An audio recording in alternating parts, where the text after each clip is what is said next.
So I'm driving on the highway and he slapped me so hard we almost had an accident.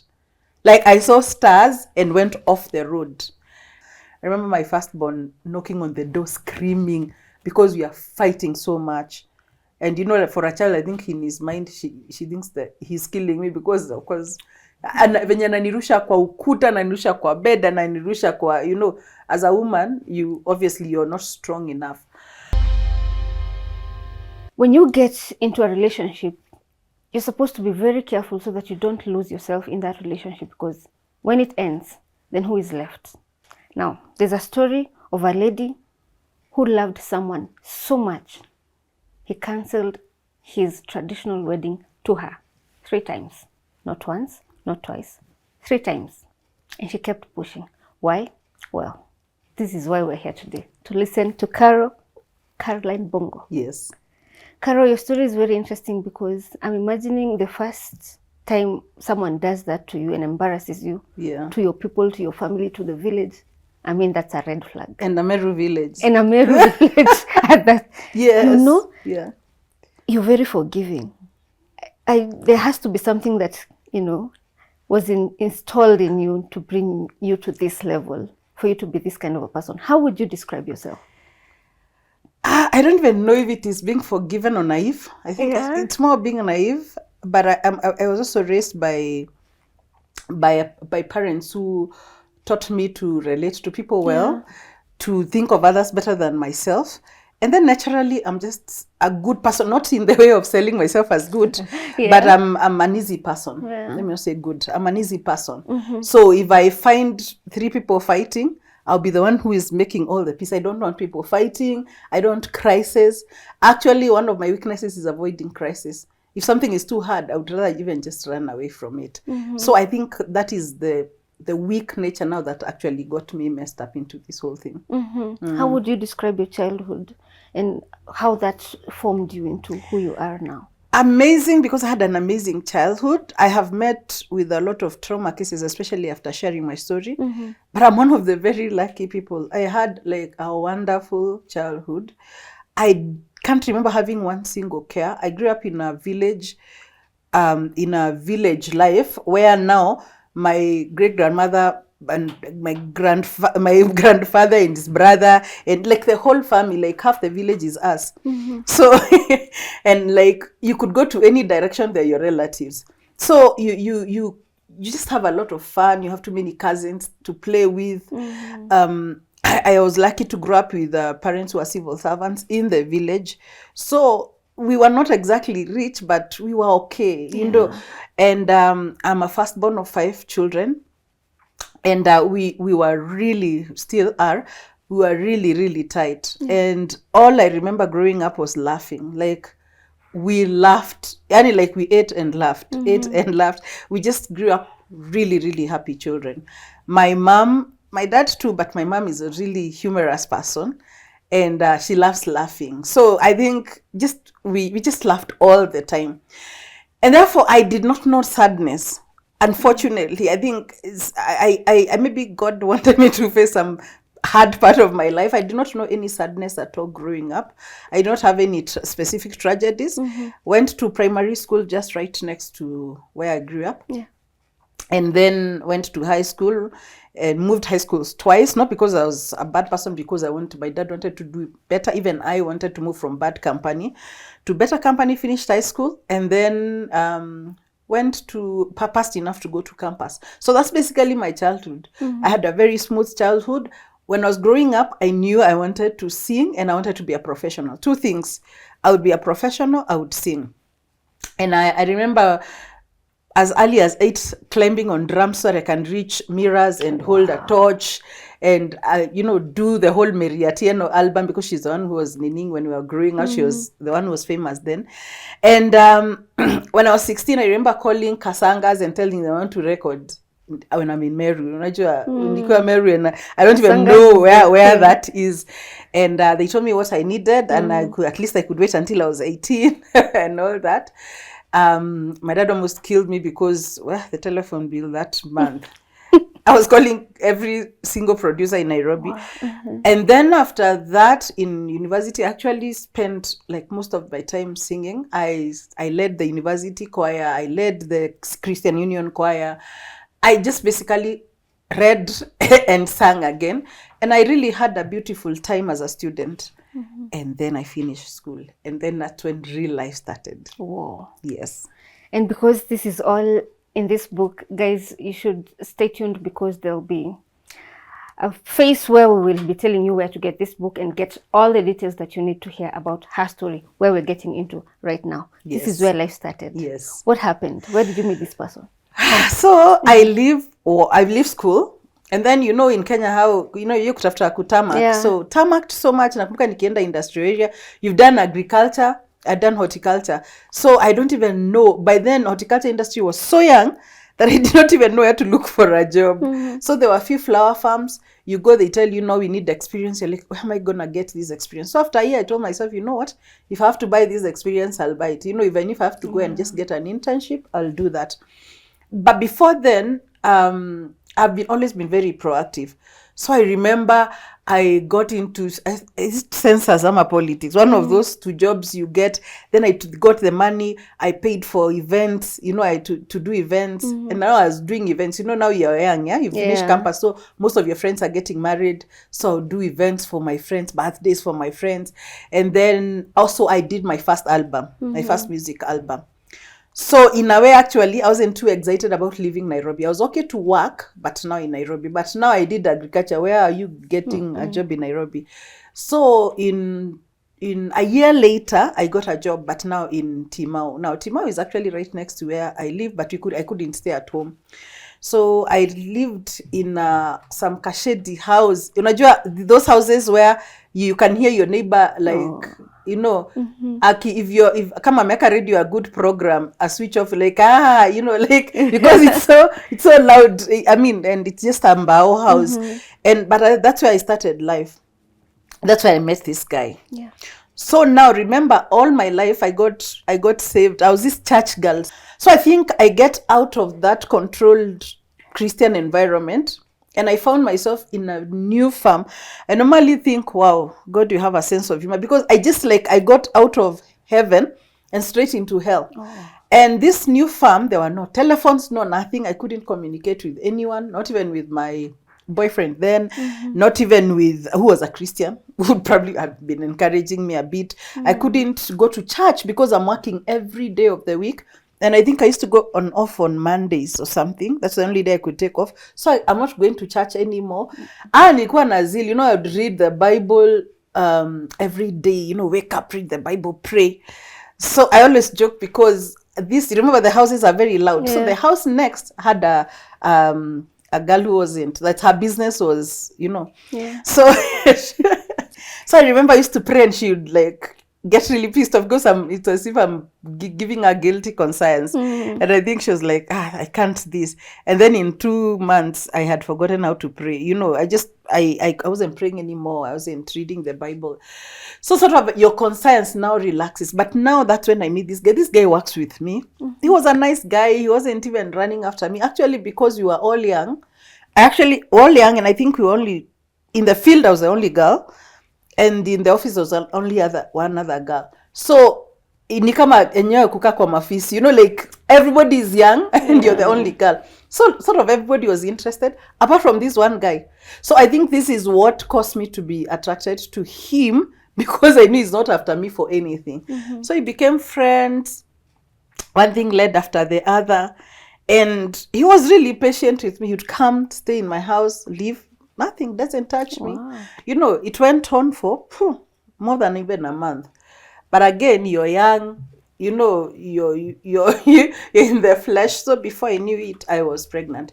And I remember him coming and asking me, so what are we going to do? And I'm like, my God, I'm a worship leader. I don't know what is going to happen. And I remember I just told him, I can't have this baby. And that's how I have my first abortion. Go sees a doctor immediately, and I have an operation. I don't know what happened. They just put me sleeping, and I found myself with period. So that's I can't tell you there's any experience I had that gave me trauma. But of course I was really guilty. It's what I think in campus now they call flashing now with pills or something, but then now they do it medically, so it's perfectly safe.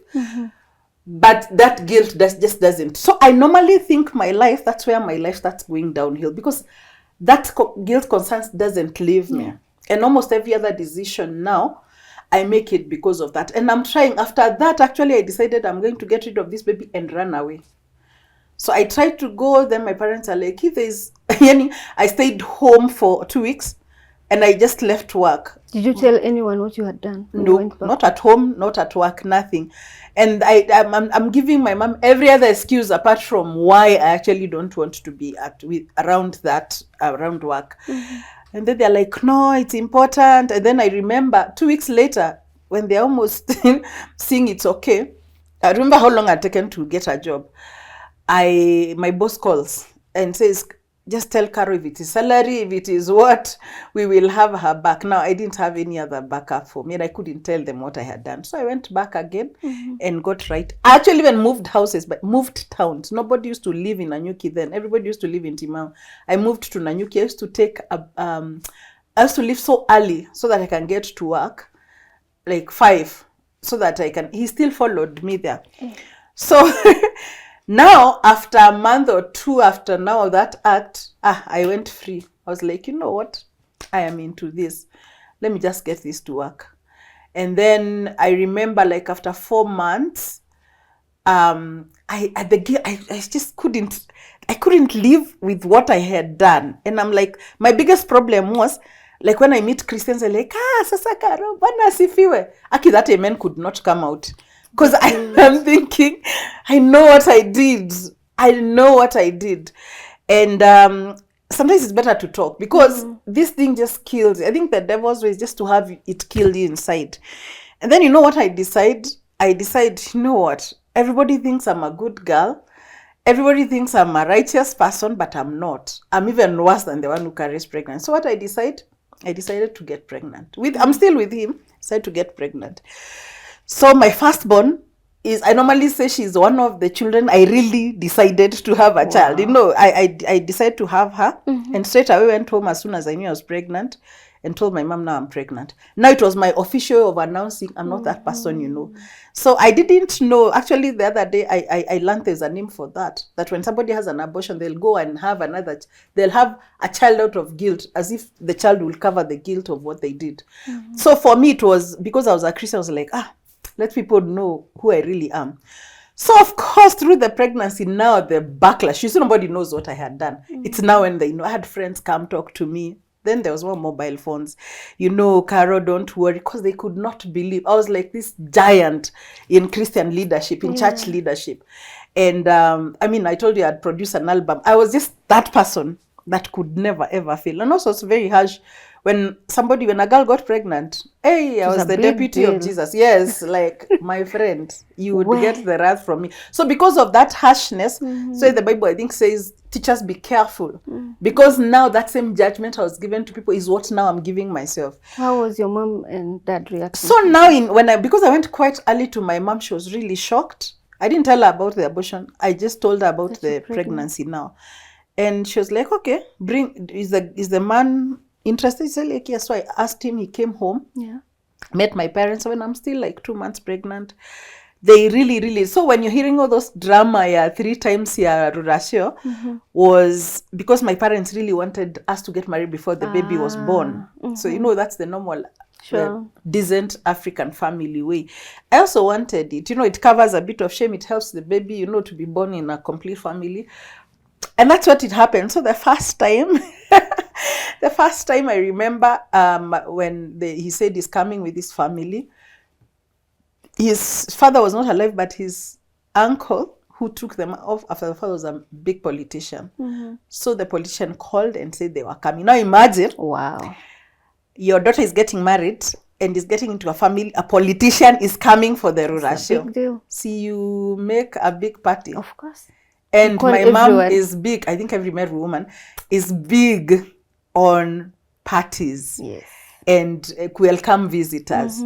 So there was this almost like a wedding party in my father's house. Hey. Their daughter. After me, I reached, I was like, wow. This is honor. Kumbe the guys won't pitch. So there's just me there. Heavily Wait, pregnant. at what point did you realize they're not coming? So this guy never says anything. But there's a way the phone will switch off the day before. There's a way utaanza kufeel hapana. If visitors are coming, they would be calling for directions. Yes. There is how many people? Is there anything? There is nothing. He's not asking anything.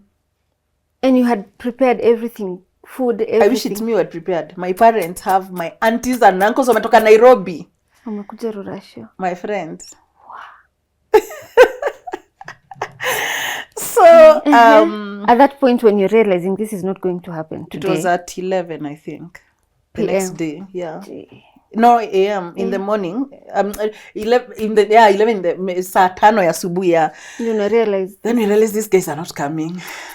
No, he called and said, I'm sorry, CG, what. I think, because I called and asked, where are you guys? But then I think I had my first mobile phone, or we called with my dad's, I don't know.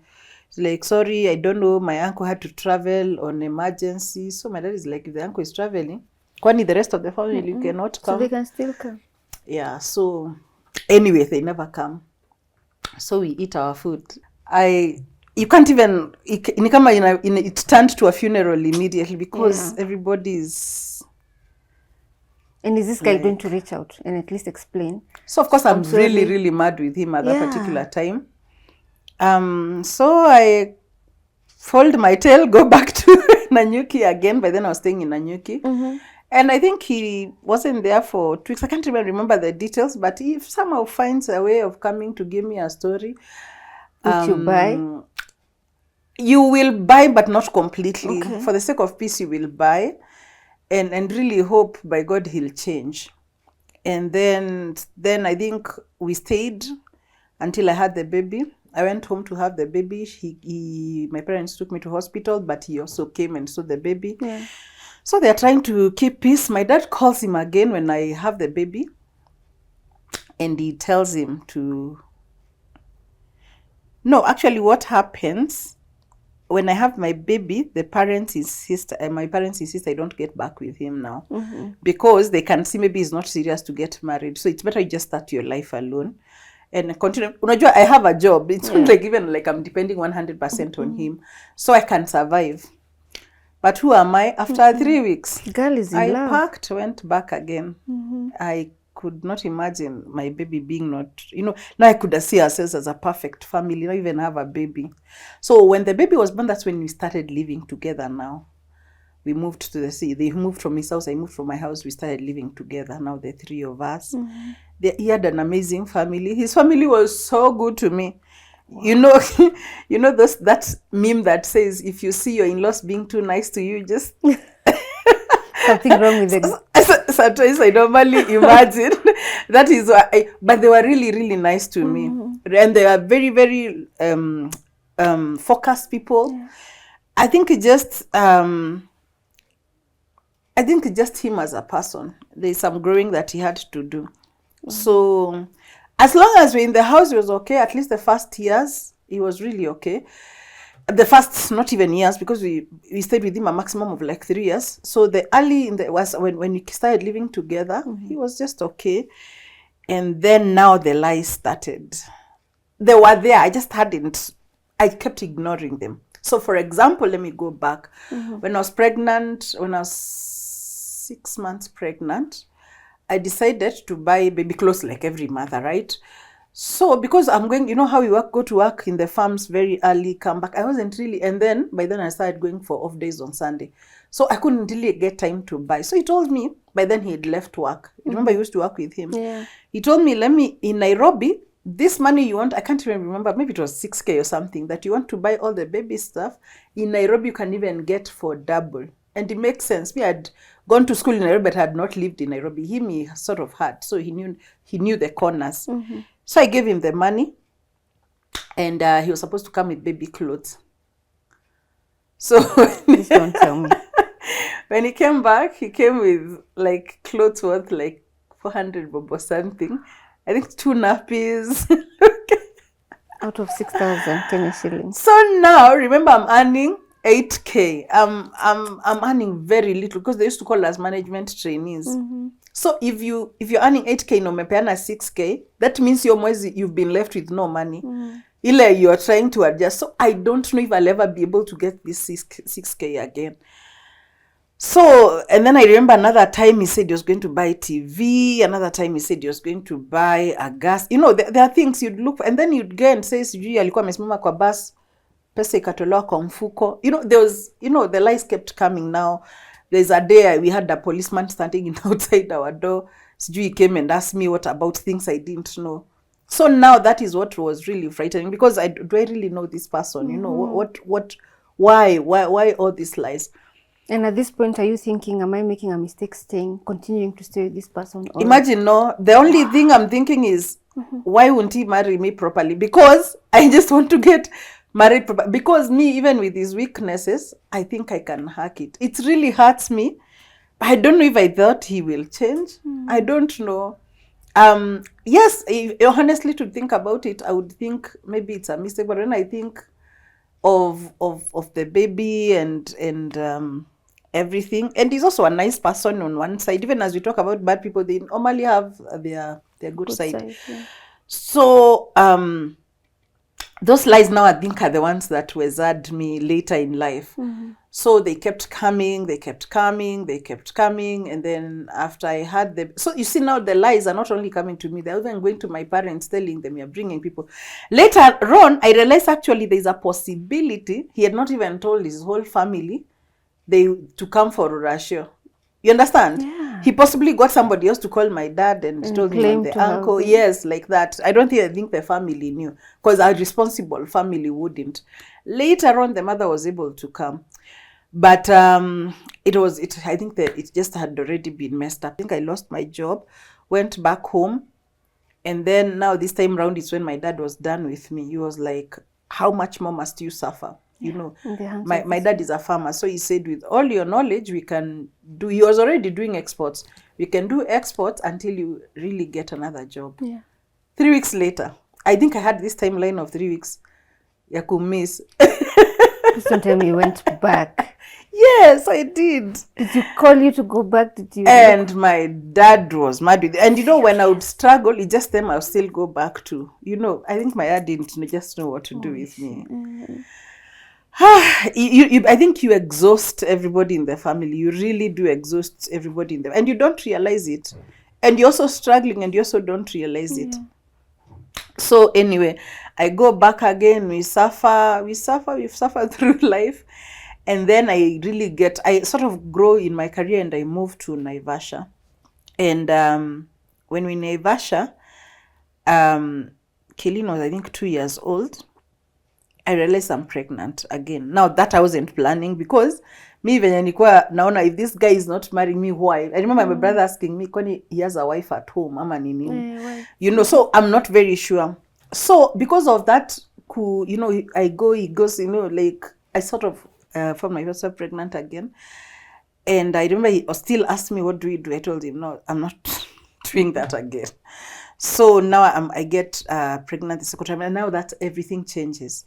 Because now he started becoming verbally abusive. I don't know what exactly shifted there. What is because he didn't have a job? I don't know what really shifted. He became really abusive. There's nothing I could do that was right in that house. You understand? Whether it was cooking, taking care of the baby. So it became very verbally. And you know the problem with verbal abuse, you don't realize there's anything wrong because you're blaming yourself. You understand? Yeah. Maybe it's me who is irresponsible. Maybe it's me who doesn't know how to cook properly. Maybe it's you. You know, there's a way somebody who's verbally abusing you knows to use words against you that makes you believe. Now, if somebody just came and called you ngombe, it is bad, but it's okay. You know, you're not a cow. You understand? Yeah. But when somebody insults you on your personality, on who you are, you understand? Yeah. You buy it and you buy it that I am foolish, I'm stupid, I'm irresponsible. So that was one of the things I had to fight in life. As much as he became physically abusive later, honestly, I would rather the slaps than the words somebody puts in your mind. And within no time, I had no value for myself. So the only thing that was growing in my life was my children and my career, because now sort of I needed something to I threw myself into my career now, and I actually grew up so quickly in my career. So because of having a career, as much as I might have been unstable here and there, I'm able to take care of my children. But now as a person, I have zero value for myself. You understand? I can't even sit and have a discussion about value. I can't, because who am I? Even that job, I'm just lucky. You understand? So now when the baby was born, I think that's when things just went off, because I got a job with this company. They're Kenyans, but the manager there was white, and he was very understanding. And you'd like poke me and ask, Carol, what is it? Because I was at the verge of crying at every single day at work. You just needed to ask me one question and I would cry. So, but because nobody was asking, I would survive the whole day, or go find, farms are nice because it's a huge farm. I'm talking of hundreds and hundreds of acres. You can always find a corner, you can cry, and nobody will ever finish with your crying, come back. So I remember him asking, what is the problem? Tell me. He was way older, so he could see like to a daughter. He was like, what's wrong? And I opened up my heart to him. I didn't tell him my husband has a problem or my boyfriend has a problem or anything. I told him we are struggling. And how are we struggling then? Because I was earning, by then, my salary has reached 50,000. And in their farms, nimepewa nyumba, like it's really 50,000 your money. So, and they haven't even gone to school. So I should actually be doing very well. Yeah. But now what would happen is every month he would take the money. He had a shop, so he'd go and say, I'm restocking. And then and then I was struggling every single month. He'll take all the money. Somehow he'll convince me to give him money to go and invest. There are these 3 funds, CG, what. So, there is this business idea. So me, I don't know, every month, maybe I'll give him 30,000. See, I can survive on 20,000. I couldn't actually, because I remember I had put a lot of money on saving schemes and stuff. So maybe I'm left with that 30. So maybe I'll see, okay, see, I'm being carried to work. My cost is really my food. So maybe I can give him 25K. I'm left with 5K. The idea is that he'll buy 25K, invest in the funds, and then you at a fund shop. Give me back my 25 Abakina. Will I get the 25? So how is he convincing you for a second ruracio? So that is now I'm trying to show you now the lies. If he can convince you to take money this month, next month, I just don't know what it is. I don't really know what it is. So it's the same. So now I've taken you back what is happening. Yeah. So let me go back to the second ruracio, which was now when I had the second baby. No. Oh, the second baby had not 3 ruracios happened before my first baby was like 3 months. Oh my. So by the third ruracio, everybody gave up. Because the first ruracio was when I was pregnant. The second one, I think both I was pregnant. And then the third one was when she was born. Gee. So what happened is that the second one, my parents decided, you know what? We are not going to call people from far. We'll just call people. See, I told you we come from a big family. We'll just call people from here. My uncles, when you're Kwapa. So they had a party. He still called in the morning. He said, I'm sorry, we cannot come. So that time they said they were coming, my mom went and bought food and said, I won't cook. Wakifika kwa gate, nitaanza kupika. It's okay, I've bought meat and rice and whatever. Of course, they were not coming. They didn't show up. So that's what I'm saying. Now you can see. Now those lies went on. I remember him selling my brother's computer, my dad's phone, my brother's. It was just so messed up. It was so messed up. You see, it is okay to be embarrassed alone. Or to lie to me alone. But now when you start sort of lying to everybody around me. And at this point, what was going through your mind? Are you still invested in this relationship? Do you see a future? Imagine if he had said we get married, I would have. What? Me, I was able to face the waters as long as we were married. What I did not want is just, I did not know why. Why can't we just get married properly? That was my biggest fight with him. Did you ever ask him that? We fought about it all the time. And he had excuses. We don't have enough money. Let's wait for what? There was always an excuse of why we can't get married. So for me, that was my biggest fight that made me think this guy is just playing around with me. But imagine all these things he's doing. They are disturbing me. So eventually, what actually makes me walk out eventually is decide to walk out, because like I was telling you earlier, I walked out like 15 times. And you kept coming back. Yes, and keep coming back. But what actually makes it, because he became so I've told you I have this boss who is asking me questions. Yes. So he tells me, Carol, I think I can help you. That shop where he's going, because maybe that's where the money is being kuliwat, let me give you a loan. He gave me 240,000. And not to me, to him. He actually gave it to him directly. And my heart, I'm cringing, because I did not know how this is going to go, because this is my boss.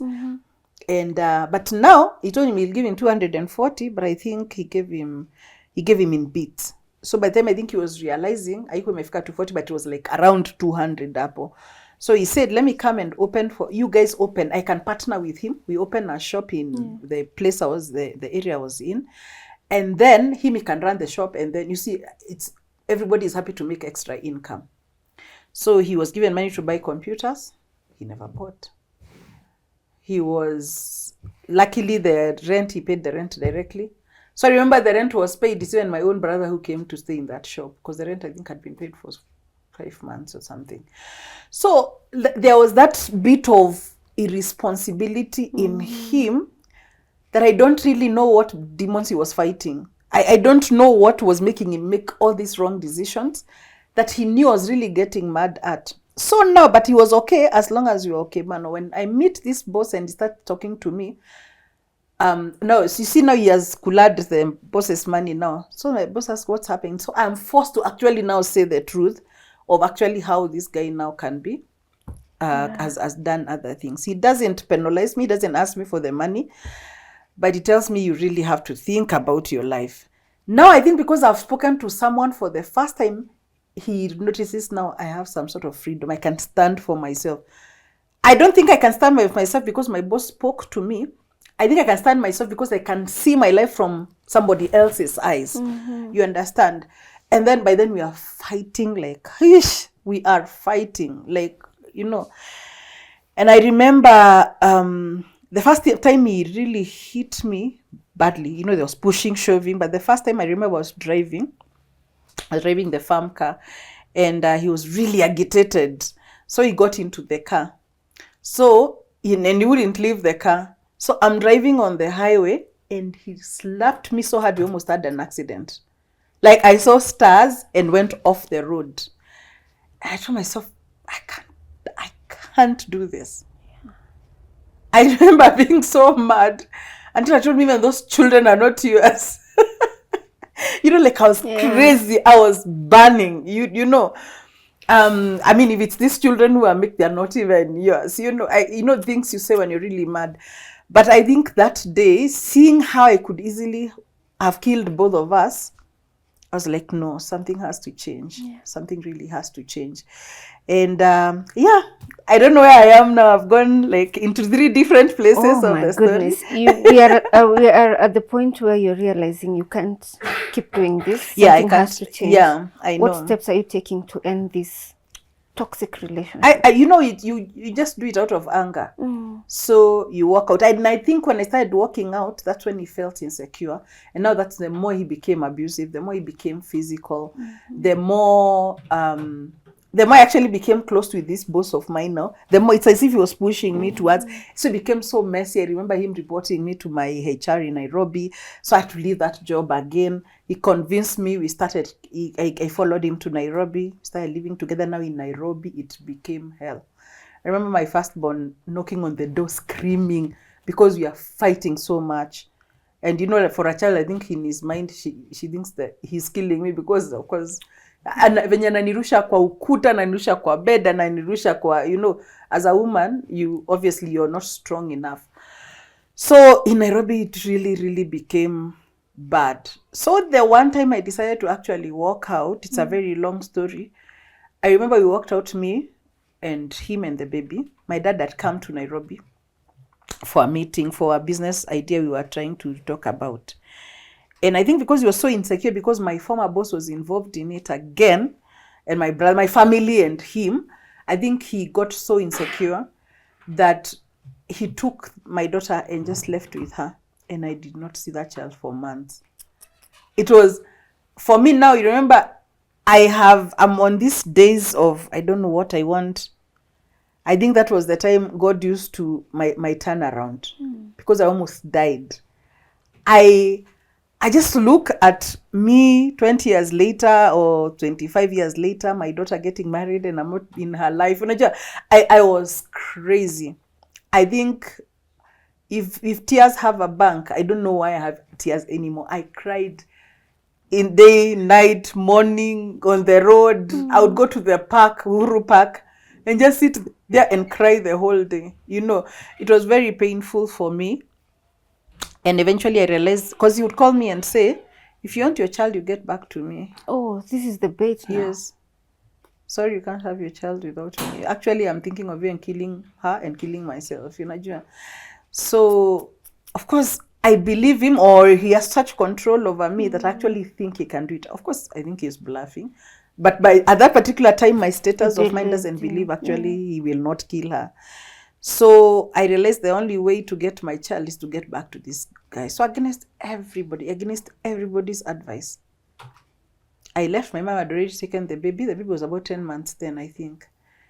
And then I went to live with an auntie who lived almost next to him. So I went, tried to get the baby. I realized he won't give me the baby. So I realized now, lazima I pretend I am okay with him. And I pretended, but within a few weeks, I actually started thinking of getting back with him again. I don't know, he just had this spell over me. This is the true definition of trauma bonding.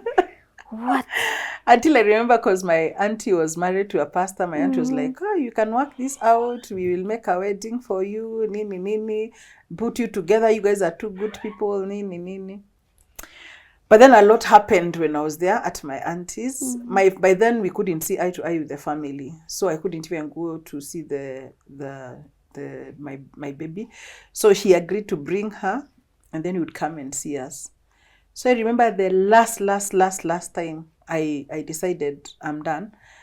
Just for peace again, I told him, it was Christmas. I told him, why don't you take her, my daughter, to home for Christmas, so that just to show off the family I'm at peace. I trust you guys. Hey, guy disappeared. Now I remember I have trauma of her having lost her just, a month ago. Like, nimempata tu hivi. Na mimi ni mjinga aje, I've released her back again. And I really don't know what was happening then, because I did not speak to him. And I remember my auntie had left me, because it was my auntie's working place, had left me there to go for holidays. So when she came back a week later, the child had not come. My aunt had left us without food. He had said he'd bring money. He didn't. So we spent a whole Christmas with nothing. Me and the babies with nothing. What I didn't tell you is that I even went and stole the baby from my mom. I waited until she wasn't home and picked the baby and disappeared, because I knew my mom won't take it. So, and traveled back now to where my auntie was in Western. So all this time, this was my most horrible week, because I was like, she's gone again. I got her and I lost her again. And I told myself, you know what? When I get her, there's no turning back again. So when my auntie came and found that the baby had not come, and the point is, you would switch off the phone, so you can't even get him.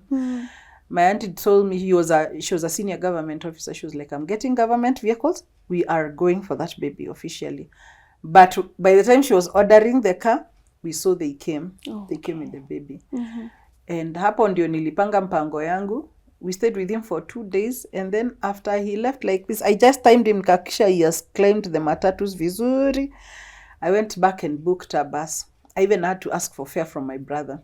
I hadn't spoken to them for months. I hadn't spoken to anyone in my family for months. Let me tell you. Nilienda na basi ya usiku with my 2 babies and my bags. I reached Nairobi. My sister-in-law cried, because the babies, like, for 6 months are wearing the same clothes. So if it's a girl, the way the cut trouser like reaches here, they are faded. I had not changed them. My clothes themselves, they are chappered. Me, I look like my chapa, my hair. We just looked like this village people that have no hope. It was really sad. The next day, I went back home. At the end of the day, your parents are your parents are the people that can love you 100% unconditionally. It doesn't matter what you do. And this is what even when we get married, we forget. My goodness, it's been quite a journey. Looking back, would you have left earlier? Do you regret making any sort of wrong move that you wish right now you would have? Seeing how much I killed my potential, my destiny, who I was, yes, I should have left quite earlier. I remember somebody telling me, these children, you're trying to make sure they're protected, you're killing them, because the amount of abuse and pain that is going on, you're actually killing their hearts. You're breaking your own destiny, you're breaking their destiny as well. So I would have left earlier. Wow. Yeah. Tell me about picking up the pieces of your life and moving forward to the woman you are today. I know this is wholly a story of God, but on earth, God uses people. Yeah. So my story of recovery is basically my parents, to be honest, my whole family. But I remember getting home that day, and my parents worked in opposite ways, but for my good. So my mom lost it, and I remember she gave me Amsoma for 4 hours. I almost committed suicide. But maybe that's what I needed. Not maybe, that's what I needed to snap. Because even then, they sat me down and they asked me, what do you want? They're looking at me looking like a chokora, and my kids looking like what? And I had a good career. My kids were well taken care of before. They're looking at me and thinking, what do you want? I remember telling my dad, I love him. I don't know what to do. Even now, at that point. He almost died. 2 deaths. Like, you love him. It's like, love does not put food on the table. Love does not, And I couldn't understand. So I think out of that statement, my mom was boiling. So I remember going to the kitchen, and she lost it. She talked for 4 hours probably. The things she said were so hurting. I think that's what I needed. They made me think, wait, what am I doing with myself? What am I really doing? Why? And my dad, the next morning, I slept. My dad called me. Every time I give this part of the story, I want to cry, because he called me. I remember there's like a tree, he likes sitting outside there. He told me, this is cash. There was no M-Pesa then. He told me, this is 5,000. I want you to leave the children. I will educate them. I'll take care of them. If you have to go live in Kibera, go. Like, if this is what you'll pay your rent and survive until you get your life together, do that. Yeah. This is all I have, and you go off. And I cried all the way to Nairobi. I cried not because I was sad, but I cried because of what I've done to him. I've made him suffer so long. And that is the one, I'm saying I love this guy, but the guy who really loves me is here. Yes, and nimewatesa for years. Not only does he love me, he loves my children like unconditionally. We deserved him, not this other man. We deserved my dad. And for me, that was the biggest turning point, because I just realized we run looking for things when we already have them here with us. We run looking for love elsewhere, and we throw away the love that God has given us together. I'm not saying that we don't love others. I found love again. But at that particular time, I was delusioned. I was delusioned in this love, and it just killed me. So basically, I came back, and by the grace of God, my nature is that when things are hard, I really pray a lot. So I remember praying a lot, reading, listening to anything that could make me better, I read. I stayed with my brother, my younger brother. I'm the first one, like I told you. They were just married, so it was quite embarrassing for me as well. But I didn't have options. They were welcoming as well. And yes, so I started my life again. And God was gracious. I got a very good job again. And in 4 months, I was able to get my babies and start off with life again, career-wise. But I must tell you that inside, I was a broken woman. And that took years to heal. Because I found myself going back to the same thing. As much as I had a good job, I believed, yes, I was good in career, but I was good at nothing else. I wasn't good enough. And because all the words he kept telling to me over the years, they sort of go to your subconscious. So it doesn't matter how good you think you are, they don't go away. And one of the things I remember is I always used to love singing, but all those years I refused to sing even in the bathroom. So for me to actually get to the point where a few years ago I walked into a studio and started recording again. Now I'm working, so it's not necessarily that I'm singing so that I might make money. I'm just singing because yes, this is what I wanted to do and I want to do it. Doesn't matter how old I am, I want to do it. But yes, I must say that marrying the wrong person really kills your potential. It kills your destiny. So I normally tell girls, if you're half and you're not sure about the person you're marrying, like my father says, love does not put food on the table. True, yeah. Step back. It is not worth your destiny. Unless you don't believe in purpose. If you really believe God has called you to this earth for a purpose, then having a man or a woman, this can also apply to men, that is going to kill your purpose is not worth it. And I know when I say this, people ask me, what about those that find themselves in search? I don't even want to comment on it. I know God will give you the grace, but now this is a message for people that are not married. Yeah. If we just say red flags and stuff, if you think he's not worth it, he's not worth your destiny, your purpose, just leave it. God will bring somebody else again. So yeah, that for me is for me the biggest part of my life is the word, the retrogression of who I was, trying to actually find out who I really was, that I was special, that I had no issue growing up. I mean, where even like whether I'm dark skinned or what, I knew I was beautiful. I just grew up with people that treasured me so much. I knew I was a star. And then you get to a life you think I am nobody. It makes you ugly, by the way. Even turns your outlook. You stop being the person you are because you don't believe. Yeah, you don't believe. You actually think he's doing you a favor. You're so ugly, he thinks you're doing you a favor. You fell in love again. How did that change your perception about marriages? How about men? Yes, there's, at that particular time, you don't want to see a man in your life. Okay, as a colleague, friend, having fun, but not into your life again. Yeah. And I was really interested in just raising my children and living a good life. My connection with God is very important to me, my spiritual connection. So I had lost it. So it was also very important that I get that spiritual connection. And that's when I meet now my husband. Actually, two things. We met in church and then we met in a studio. And so he started, because I think I'd lost confidence in my singing. He would sort of coach me, not as anything. Because he was younger than me, I'm looking at him and thinking. And you know how young girls have a crush at somebody? Yeah. So when I was young, my crush was Will Smith, right?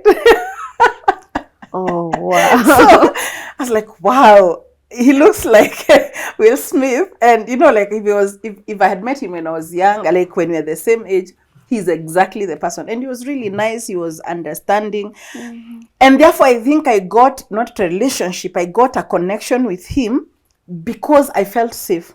I didn't think there could be a relationship because of the age difference. But this is how it starts now getting close. I remember being in studio and he started preaching to me. Like, how you find somebody and start preaching to him? Them, a sinner, and said, like, wait, you can't preach me, I'm saved. He said, no, you're not even behaving like a Christian at all. Because over time now, I had, curse words. I'm not exactly sounding like a Christian. Even the things I'm talking about, I'm flirting, like really dirty flirting. So I was like, no, you don't talk like a Christian. So because I think of that, I sit down with him one day and I just, for the first time in life, I tell somebody my whole story. He was the first time I ever told about abortion. Wow. Apart from my ex, of course, who was with me in the process. But he's the first person ever that I told everything.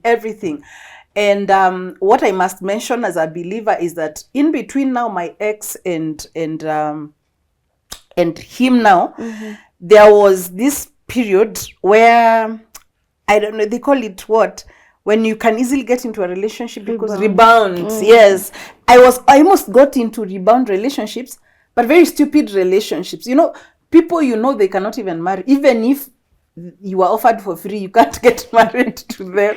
Even me, I know I can't, unajua. So I kept getting in sort of relationships, like, of course I would snap out of it, but I kept telling myself, wait, I'm in my 20s, I'm gonna live for, throughout my 30s and my 40s and my 50s. So I'd better set, and I'm really trying to work my relationship with God.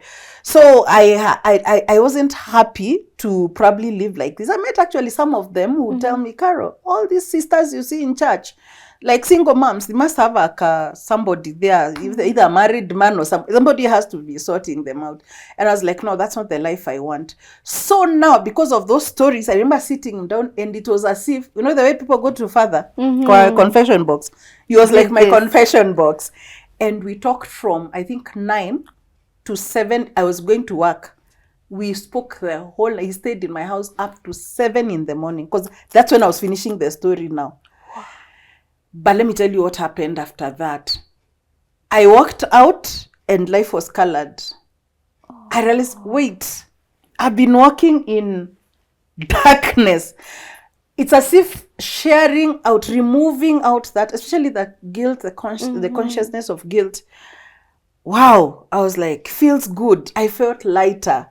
And so I think from that I started valuing him.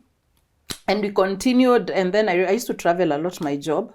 So maybe like I'm gone and for 2 weeks, and maybe I remember the first time I had a house girl, and she was new, and I didn't know much about her. And they used to, the girls used to call her Uncle George. And I would tell me they used to love playing with him a lot. And there are so many young men and people who were around my life that time. So there could be him, my cousins, other friends as well. So I would tell him, can you go and pretend you're playing with the kids, and then check how the girl is treating them. So it starts like that. I started trusting him for small things. And then one day he came and told me, Carol, I want to marry you. And I laughed. I laughed. Like, I was like, okay, not in a way to smite but him, you but were shocked. I was like, wait, you have it. Or he was a budding musician, and he's really good at his music as well. I could see when he performs, how girls are falling for him. I'm like, you can have everybody you want. You want to tell me? So me, I thought he's definitely using that as a tagline, because maybe ameshika, nimempea story hata kashika nataka kuolewa sana. Nilikuwa nataka kuolewa sana. He's using that as a tagline to get into my life and mess me up. So I was like, but he looked so genuine. Then I was like, or he doesn't know what he's getting himself. Like, I'm a single mom of 2 children. This. Yeah. How can somebody even want to marry me? So I got mad. I laughed, and then I really got mad and went to work. Remember, I haven't, I haven't said anything. I just went to work and thought, why would he think that, why mbona nidharau, yani, why would he think low of me like this, that he can use the tagline for marriage so that you can get. So I was mad. I remember what happened. I think he came to work that day. He came and we talked, and I think one thing led to the other, and I was able to see, I don't know how, but I knew he was genuine. And I remember 2 months later, they're really connecting with the girls. He said, can I go see your dad? Wow. Something you've been dying for. Yes. So I was like, no. And this is what you were begging the other man to do. Like, it's too fast. And nope, it's not going to happen. Then I remember there was a holiday. We were going home with the kids. And he said, can I take you guys? So now I can't really say no to him. So by then I've told him, later, I've told him we can get married, yes, but, I'm thinking in my mind, not now, later. Me, I can't even tell people this story. I mean, I've come from trauma just now. So I think it's been like just 2 years. Like, it wasn't that long. Now when I think about it, I don't think 5 years would have healed it, or 10 years, but 2 years looked very soon for most people. And I remember we went home, and I think this guy realized I was never going to tell anyone. People of course could tell he's my boyfriend, but so he called my dad. He said, Dad, I want to talk to you. I want to marry your daughter. And that really surprised my dad. Wow. My dad is a very tough person. All my cousins fear him. So, And then I remember my husband then had dreadlocks. You know, he's a musician. So he's this young, dreadlocked, loose-fitting clothes. Okay, he's tried to be smart, but yeah, loose-fitting clothes. And my dad asked all the questions. They spoke for 4 hours, and he answered me hata nilihepa because I did not want to see the fireworks. But imagine what I remember what my dad said is that he's younger than my ex, but he makes much more sense, you know, like in the way he's much more mature. Yeah. So my dad was like, fine. And that's how he went. Within, I think after we went home, within 8 months, we had our wedding. He organized his family. Wow. Yeah, then we had our wedding. It was very frightening for me because all through, because of what has happened, I'm telling myself, I'm making a mistake. I'm making a mistake. I'm making a mistake. I'm walking down the aisle and I'm thinking, I'm making a mistake. Oh, no. And even when he did things like, I always tell people that, like, really, you know, after we got, we put in the rings, he told the pastor, wait, give me the microphone. And he said, I want to tell everyone that I'm not marrying Caro alone. She has 2 daughters. We have 2 daughters. And I remember people actually crying in church. And it was really humbling. I knew him is like that. I wasn't surprised. But now when I look back, I was like, wow. Because especially for his family. You see, not necessarily everybody who came who knew I had children. Maybe some had, some hadn't. But I just made it public, called the kids and said, we are 4 of us. Now we start this family as 4 of us. And yeah, and it's been like that for 16 years now. Oh my goodness. Yes. Your journey goes from up to down to such a blissful ending. And I thank God. I sure hope that someone watches this and learns something from it. Yeah. So that they don't end up into the same ditch you did before you got back up. Yes. What is the one message you have for maybe someone who's already found themselves in a marriage that's not working and they're wondering, gosh, I love this man so much and I hope this much love can change him? What's the one message you have for There's something I always say about relationships. Yeah. You see, there's you, there's your husband or your boyfriend, there's children, but we always forget that each one of you is an individual entity. Yeah. So you have your own purpose, you have your own destiny path, you have your own dreams, you have your own achievements. And when you get together with a man or a woman, that should grow, not go down. So for example, like this book, I know I loved singing, I could do everything, but I never imagined my life I can write. So this book was actually my memoirs through the tough period. They're genuine memoirs. And now when we got married, my husband started reading these memoirs. Oh, wow. And I'd given him the whole story. And I remember telling him saying, Caro, you're an interesting writer. You're a really good storyteller. Never thought I could write in my life. So he was like, you should make this a book for people to read. God has helped us now to be able to have a whole relationship where he's a whole person and I'm a whole person. And the children, as they grow now, they are all becoming, you know, we have 7 kids. Did I tell you that? Yes, and each child is actually a whole person by themselves. They might be depending on us, but they are whole people themselves. And if we are able to treat each other in life like whole people, I married a wife, but she has dreams, she has aspirations. Yes. There's something she wanted before she met me. I have a husband, but he had dreams. This is what I'm not talking of sin or messing up. I'm talking of real ambitions. Then we can be able to have better and whole marriages, and we don't have to get lost in relationships. Wow. Yes. How can people get this book? How can people reach you? Because you have a lot of wisdom to give out there using your experiences. So I'm everywhere, whether it's social media, Facebook, Instagram, where am I? X. You know. Are you on X? Yes, and TikTok, but it's not me who did those ones. I think my husband did. So the ones I'm active on is Facebook and Instagram, but everyone on social media. If you look for Caroline Bongo, you will find me. In Facebook, that's where I'm most active. Yeah. The page, I have a profile, Caroline Bongo, but I have a page which is very active. And I post almost all the time, Caroline Bongo, then / the Nkirote name. Okay. It goes Caroline Bongo Nkirote. And then you can put that on the screen. And then I have a website, carolinebongo.com. Okay. That is now where I put everything. You can find my music. You can find everything that I actually do. Yes. And then now for my consultants, we have a company called Farm to Fork. We also offer services to the whole industry. What kind of services? We work with farmers. We help farmers connect. We work with exports. So we help farmers and exporters to link with outside companies. So if you want to export to UK, let's say Dubai, Saudi, all the export market, the import markets.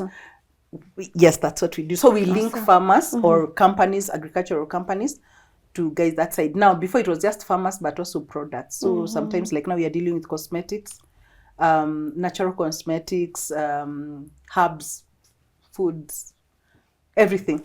Yes. Is there a number or an email address that people can reach you through? Yes. So let me just use the normal email address. Gmail. It's Caroline Bongo 1 at gmail.com. We shall be pinning it there, right down there at the pinned comment section. I don't know about you, but one thing I have learned from this experience is you cannot pour from an empty cup.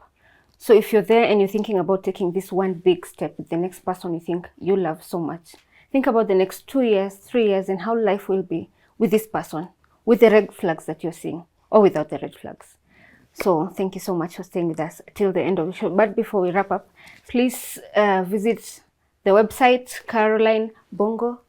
CarolineBongo.com. And by the way, and then I'll share the websites, the Amazon, Uria, all the places they can get the book. Perfect. You can get this book and learn so much more, a lot of details that she did not include in this interview. And please support her music, support all her ventures, and please, please, please, if you're stuck in a relationship that is not working and you need someone to walk this journey with you, reach out to her. Thank you so much for staying with us till the end of the show. My name is Yvonne Kawira. Till next time. See you later.